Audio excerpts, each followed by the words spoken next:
তো হ্যালো বন্ধুরা, welcome to my YouTube channel RS moto vlog. তো আমি জানি প্রায় আজকে 15-20 দিন ধরে ভিডিও আসছে না। আপনারা ভাবছেন কি ব্যাপার, হঠাৎ ভিডিও করতে করতে ভিডিও বন্ধ করে দিল কেন? অ্যাকচুয়াল হঠাৎ করে আমার প্রচন্ড ঠান্ডা লাগার কারণে প্রচন্ড শরীরটা খারাপ হয়ে যায়, যার জন্য আমি প্রায় 12-13 দিন হসপিটালে ভর্তি ছিলাম। সেই কারণে আমি আর ভিডিও করে উঠতে পারিনি।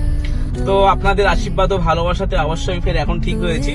তো এইবারে ভেবেছি 2 চাকা নিয়ে ব্লগ করব না, 4 চাকা নিয়ে ব্লগটা করবো, কারণ ঠান্ডা প্রচন্ড লেগে আছে। তার উপরে যদি আমি ফের ঠান্ডা লাগাই তাহলে আমার অবস্থা তো আরো খারাপ হয়ে যায়, পরে আর ব্লগই করতে পারবো না। তো এই যে মডিফিকেশন, তার জন্য আজ চিন্তা ভাবনা করলাম, যেহেতু আমরা কালকেরই মানে আমি এই মুহূর্তে একটু সুস্থ হয়েছি, 4-5 দিন সুস্থ হয়েছি।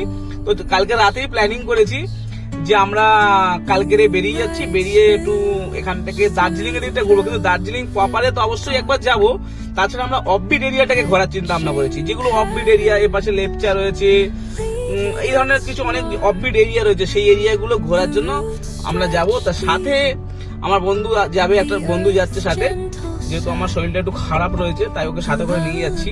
আর রফিক এবারে টিপে যেতে পারছে না, তার কারণটা হচ্ছে ও একটু ব্যস্ত হয়ে পড়েছে, যেহেতু ওর ডিউটিটা করতে হচ্ছে, তো কারণ ও অনেকটা খুবই ব্যস্তর মধ্যেও রয়েছে। তার জন্য ও বললো তুই এবারে যা, পরের বার থেকে আমি ফের চেষ্টা করে দেখছি। কারণ ও ওই কারণে যেতে পারছে না। আর প্রতিদিনই ভিডিও আসবে, সেটা হয়তো শর্টও আসতে পারে, লংও আসতে পারে, বাট প্রতিদিন এখন আমি ভিডিও দিতে থাকবো। আর পুরো নর্থ ইস্ট কমপ্লিট করবো। এই 4 চাকা নিয়েও করতে পারি, 2 চাকা নিয়ে করতে পারি, যখন যেরকম ভাবে মনে হবে সেইভাবে করবো। আপনারা যদি সাপোর্ট করেন তো অবশ্যই আরো ভালো ভালো ভিডিও করব। তো প্লিজ আমার চ্যানেলে যারা যারা নতুন আছো তারা লাইক এন্ড সাবস্ক্রাইব করে দিও, কারণ একটা লাইক করা মানে আমার খুব ভালো লাগবে, যেটা সত্যি কথা।